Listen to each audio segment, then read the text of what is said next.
அவர் சொல்ற வார்த்தையை சொல்ற வார்த்தையை பாருங்க. என் சத்துருவே என் நிலைமைக்கு தெரிஞ்சத சந்தோஷப்படாது. வாசிக்கலாம். நான் விழுந்தால் எந்திரிப்பேன். ஆமென். ஹalleluya. தேவனுக்கு ஸ்தோத்திரம் உண்டா. கிறிஸ்துவுக்குள்ள ஜனங்கள் விழுந்தாலும் எந்திரிப்பார்கள். ஆமென். ஹalleluya. கிறிஸ்துவுக்குள்ள ஜனங்கள் விழுந்தாலும் எந்திரிப்பார்கள். எதிரிகள் சந்தோஷப்பட கர்த்தர் அனுமதிக்க மாட்டார். அவங்களை தேவன் மரணாமல் பார்த்துக் கொள்வார். மரணாமல் பார்த்து ரட்சிக்கப்பட முடியாது செய்வார். எதிரிகளுக்கு கெட்டு போக முடியாது செய்வார். தேவன் நம்ம தேவனுக்கு சந்தோஷம். நான் விழுந்தாலும் எழுந்திருப்பேன். சத்துருவே என்னை கண்டு நகைக்காதே, சிரிக்காதே, சந்தோஷப்படாதே. நான் தேவன் நோக்கி காத்திருப்பேன். அவன் கூப்பிடும் சத்தத்தை கேட்பார். ஆமென். ஹalleluya. வாசிக்கலாம்.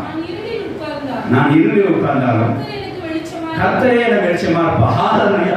பாவம் இங்கே எதனால டிஃபால்ட் ஆச்சுனா பாவத்தினால இருளுக்குள்ள இருக்கிறார். எதிரி அவனை பார்த்து சிரிக்கிறான். இவர் என்ன சொல்றாரு? இந்த நேரத்தில் நான் கூப்பிட்டாலும் கூட ஆண்டவர் சத்தத்தை கேட்பார். நான் இப்ப விழுந்தாலும் இருள் விழுந்தான் நினைச்சேன் நானே எந்திரிப்பேன் என்று சொல்லி சொல்லுறார். வாசிக்கலாம்.